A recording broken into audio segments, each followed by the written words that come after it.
Hi, Adam Bazalgette here, founder of Scratch Golf Academy. Today's subject, 3 driver basics, golf swing fundamentals to help you hit longer, straighter shots. We'll get into that. I'll show you 3 things I think are critical to drive the ball well, especially if you've had a bit of a history of mishits and slices and things like that. I think these keys will help you. We'll give you some visual imagery and some drills as we go.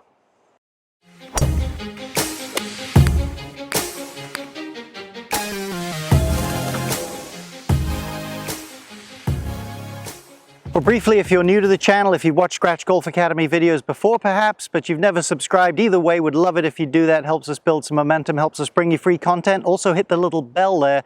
You'll be reminded every time a new video is coming your way. Thanks. Well, the first thing on my list for driving the ball well, you've got to generally hit the ball level to ideally on the rise a little bit. Let's have a quick look at a pro, and I'll give you a drill for this. So lefties and ladies, how about Bubba Watson? He's known to hit up on the ball about as much as any tour player. So let's have a look. Now, there's not enough clarity of frames here to be definitive, but you can see shortly after impact how much rise is in the golf club there. You can see his arms are still nice and stable. His weight is transferred to the front leg, but that club is on the way up, as are his arms. Let's check Annika Sorenstam, one of the very greatest lady players of all time. Yeah, just look, let's say, where the club is here in relationship to the ground. And let's go there. You can see the trend is towards an upward path.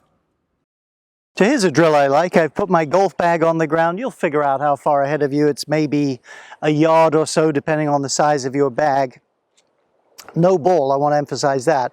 Do some slow ones where you go hip high and start to rise the club above the bag. 2 key rules though: no shortening your arms, none of this jazz to rise the club up, and you must have some weight shift. You must have your hip over here about over your left foot. So if you shift your weight and your arms rise over the bag, you've probably got that little side bend look. You're starting to get the right feel. Now, human beings, it seems, and I've heard other people that know a lot about the brain talk about this, seem to be brilliantly engineered and wired up to work with tools and objects. So as a word of advice, don't paint by numbers with your body and think what to do. Just think, okay, little weight to the left, arms stable. Can I miss the bag? You'll start to feel the sorts of things you need to feel, at least broad brush. Hang out with that, then go over and hit a few balls, maybe just to the side. You'll start to get the right feel there for hitting more up on the ball. Okay, here's the second thing on my list. That's Grant Wade on the left. Fantastic ball striker from the PGA Tour, 10, 15 years ago. Charles Howell is a youngster, relative youngster on the left, on the right there. Let's draw a line from golf ball to club head. And what we'll notice in both cases, the club does not take anything close to a direct line to the ball. It is well down underneath that. And the same with Charles Howell there. That's definitely something you want to be encouraging in your golf if you can do that. Here's what we so often see. Let's take an everyday golfer. Let's go from there. We'll draw our little connecting line. And just watch here. The club kind of thrusts up in the air a bit there. But watch how the club takes a very direct line towards the golf ball, right down on top of it. That is not helpful to you to drive the ball well.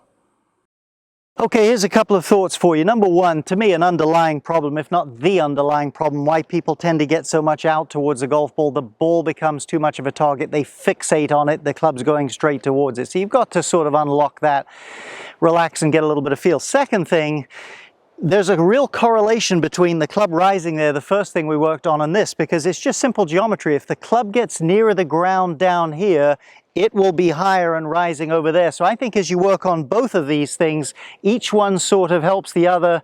There's a real synergy there to those two. Now, here's a little drill I see people doing, or a little rehearsal if you like, and I hate it. I think it's dreadful. Tell me if you've ever seen anybody doing this. They kind of pump this down here and do this sort of thing like that.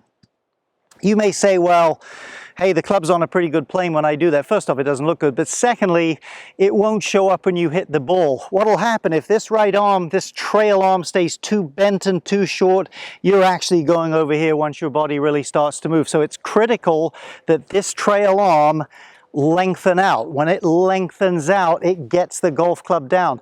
That doesn't mean the body isn't moving, it is, but that thing has to lengthen out. It has to help get the club towards the ground. Now here's a simple little drill. It's a goofy little drill, but it'll help you. So I'm giving it to you. Take a golf ball, because we don't want to just throw it, but can you, with a little bit of lower body movement, kind of get this nice kind of loading of the right arm and that release of the right arm? Can you throw it more down towards the ground? No doubt you could, first try. Next thing, can you go from what would be throwing it on the ground and throw it more out in front of you like that? Then you're starting to get the feel. Okay, let's keep moving.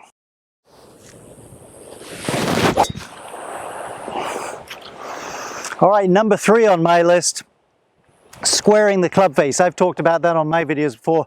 I'm telling you though, if you start to get the feeling for having the club come more from the inside, more up and out if you like, and you can't square the club up, which you probably aren't good at if you've been slicing the ball, you'll hit the ball worse. You'll hit it a mile right. It'll ruin what you're working on. Let me show you quickly a visual reference with a great player.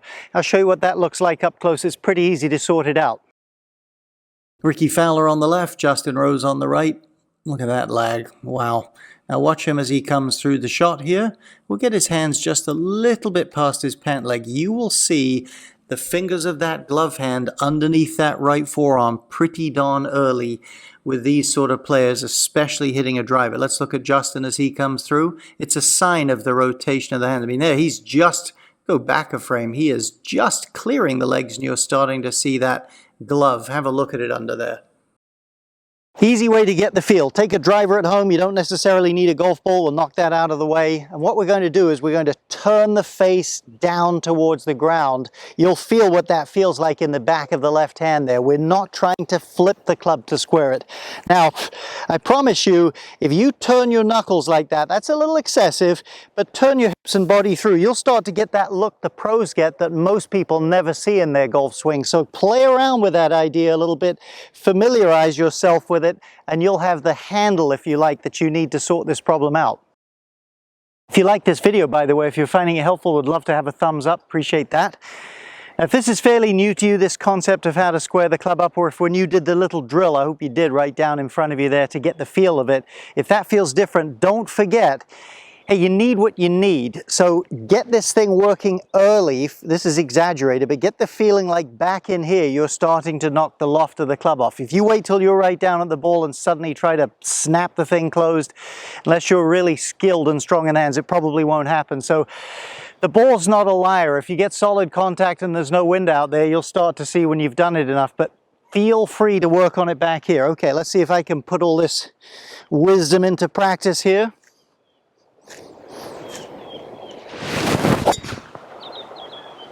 Yeah, that was a pretty good drive. We'll take it. Put these 3 things into action, you'll be driving the ball better.